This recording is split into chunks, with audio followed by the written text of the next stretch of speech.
માણસ જ્ઞાની હોય બધું સમજી શકે, અજ્ઞાની હોય એને સારી રીતે સમજાવી શકાય. આ અધકચરા માણસો આપણને બહુ નડતા હોય. જે મનમાં આવે એવું સાચું ખોટું પોતાના ઈચ્છાથી મનસ્વી અર્થો કરીને બતાવે. કે છે ને, એક સંગીતની નિશાળમાં બે બાળકો સંગીત શીખવા માટે આવ્યા. શિક્ષકે પેલા બાળકને પૂછ્યું, સંગીતના વિશે તને કઈ આવડે છે, કઈ ખબર છે? કે મને બિલકુલ જ્ઞાન નથી, મારે પાયાથી શીખવું છે. કે તને શીખવાના 200 રૂપિયા. બીજાને પૂછ્યું કે હું પેલા સંગીતની એક પાઠશાળામાં ભણ્યો છું, મને થોડું ઘણું આવડે છે, તો તને શીખવાના 500 રૂપિયા. એવું કે પેલાને કઈ નથી આવડતું, એને શીખવાડવાના 200, અને મને તો થોડું આવડે છે, કે તને આવડે છે ને મારે પેલા મૂળમાંથી ભૂસવું પડશે. પેલો તો કોરિસલેટ જેવો છે, મારે જે લખવું હશે લખી શકીશ, પણ તારી અંદર જે અધકચરું જ્ઞાન છે પેલા મૂળમાંથી એને કાઢવું પડશે, મારે તારા માટે ડબલ મહેનત કરવી પડશે. એટલે અજ્ઞાન, અલ્પ જ્ઞાન અને વિપરીત જ્ઞાન. વિપરીત જ્ઞાન એટલે સાવ ખોટી સમજ, જે સત્ય હોય એનાથી કંઈક વિપરીત. અને અજ્ઞાનની આ ત્રણેય અવસ્થામાં લોકો અટવાતા હતા. યજ્ઞયાગ પણ બંધ થઈ ગયા હતા. ત્યારે એ સમયે એ અજ્ઞાનને દૂર કરવા માટે ભુવિ વલ્લભ દેવ મયંક, મયંક એટલે ચંદ્ર, જેમ અમાવસની અંધારી રાત હોય તારાઓ પણ નિશ્ચિત થઈ જાય, અને જ્યારે પૂર્ણિમાનો ચંદ્ર ખીલે ત્યારે ચંદ્રના તેજથી તારાઓ પણ પ્રકાશિત બને, અને એ ચાંદનીનો શીતળ પ્રકાશ પથરાય ત્યારે અંધકાર દૂર થાય. આપણે જોયું કે શ્રી વલ્લભ ભક્તિ માર્ગના માર્તંડ પણ છે, અને મયંક એટલે ચંદ્ર પણ છે. સૂર્ય પ્રકાશ પણ આપે અને ચંદ્ર શીતળતા પણ આપે. એમ શ્રી વલ્લભ જ્ઞાનનો પ્રકાશ પણ આપે અને કૃપાની શીતળતા પણ વરસાવે.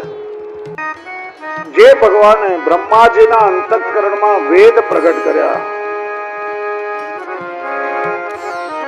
એ ભગવાન જ પૂર્ણ પુરુષ છે, અને એ પ્રભુનો જ અવતાર શ્રી વલ્લભ છે, એટલે પૂર્ણ પુરુષ.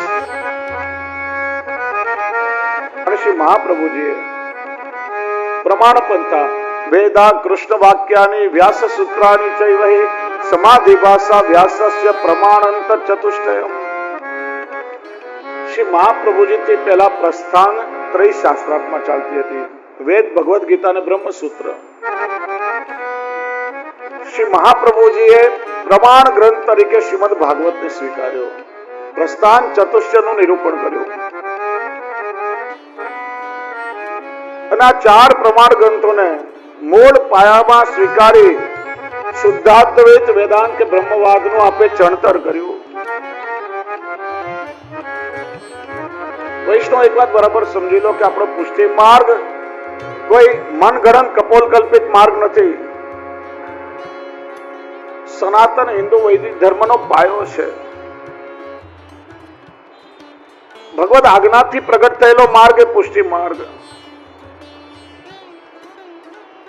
પુષ્ટિ માર્ગ એ કોઈ સાંકડી કેડી નથી, પણ પ્રભુને અનુભૂત કરવાનો એક વિશાળ રાજમાર્ગ છે. આજે ઘણા બધા કહેવાતા જડવાદીઓએ આ પુષ્ટિ માર્ગને સંકુચિત બનાવી દીધો છે. આપણી અંદરની જડતાએ ઘણી બધી ગેરસમજો ઊભી કરી. એટલા માટે ઘણા નવા આવતા વૈષ્ણવ પુષ્ટિ માર્ગમાં ગભરાતા હોય છે. આ ના કરાય, તે ના કરાય, પેલું તો ચાલે જ નહીં, તમારે આમ જ કરવું પડે. પેલાથી જ માણસો ગભરાઈ જાય. કોઈ જડવાદ રાખવાની જરૂર નથી. આપણા ગુરુદેવને જય શ્રી કૃષ્ણ ના કહેવાય, ભૂલથી કોઈ જય શ્રી કૃષ્ણ કીધા તો ભોગ લાગી જાય એના. એને બિચારાને ખબર નથી, બોલ્યો તો શું થયું. એને પ્રેમથી સમજાવો કઈ વસ્તુ કેમ ના કરાય કે એની પાછળ પ્રેમથી સમજાવો તો એ સમજે પણ ખરા. આમ ઘણી વાર વૈષ્ણવને પધરામણી થતી હોય ને, બેન પેલા પુરુષને બરાબર સમજાવી, તમને કાંઈ ખબર ના પડે તમે એક બાજુ ખૂણામાં ઉભા રહેજો. એટલે બિચારો આમ હાથ કરીને ઉભો રહે ચૂપચાપ ખૂણામાં. હવે એને ભાવ થાય મારે કઈ કરવું છે, જરાક આગળ આવે ને આમ ડોળા કાઢે, ત્યાં ઉભો તમારું કામ નહીં. આવું ના કરાય ક્યારે. પ્રેમથી સમજાવો, એનું કારણ સમજાવો. શ્રી મહાપ્રભુજી આપણને બધાને સ્વીકાર્યા છે, જેવા છીએ તેવા સ્વીકાર્યા છે.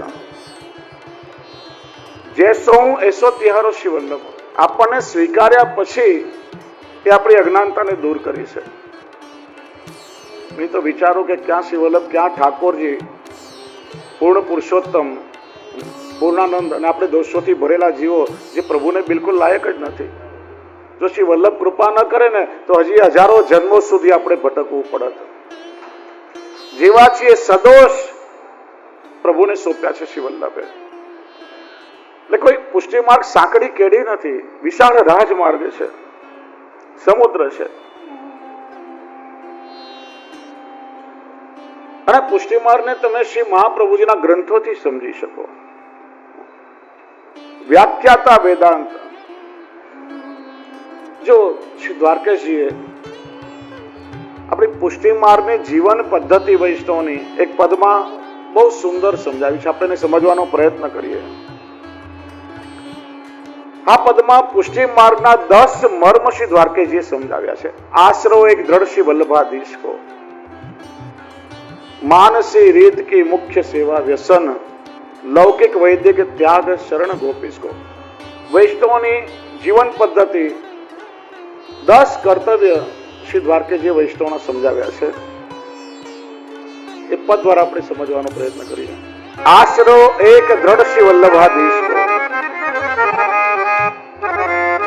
પોતાના જે ગુરુમાં સાક્ષાત શ્રી વલ્લભનો પ્રગટ ભાવ રાખી દ્રઢ આશ્રય રાખો, દ્રઢ વિશ્વાસ રાખો.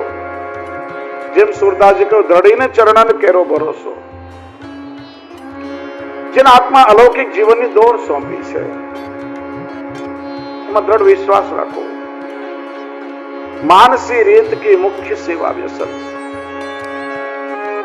તનુજા અને વિત્તજા સેવાથી આગળ વધી ધીરે ધીરે માનસી સેવા એટલે વ્યસન અવસ્થા આપણું પરમ લક્ષ્ય છે. મન એવું બનાવો કે મનનો બધો મેલ દૂર થાય, આપણું મન સાક્ષાત ઠાકોરજીનું મંદિર બને અને ઠાકોરજીને પધારવાનું મન થાય. સમગ્ર લીલા પરિકર ઠાકોરજી આપણા મનમાં પધારે અને રસરૂપ ભાવનાઓ આપણા હૃદયની અંદર પ્રગટ થાય. ત્રીજો મર્મ બતાવ્યો, લૌકિક વૈદિક ત્યાગ. કામ્ય કર્મો અને સ્વાર્થની સાધના છોડી દેવી. આપણે ત્યાં પુષ્ટિ માર્ગમાં લૌકિક અને વૈદિક બધું ભગવત પ્રીત્ય કરવામાં આવે છે.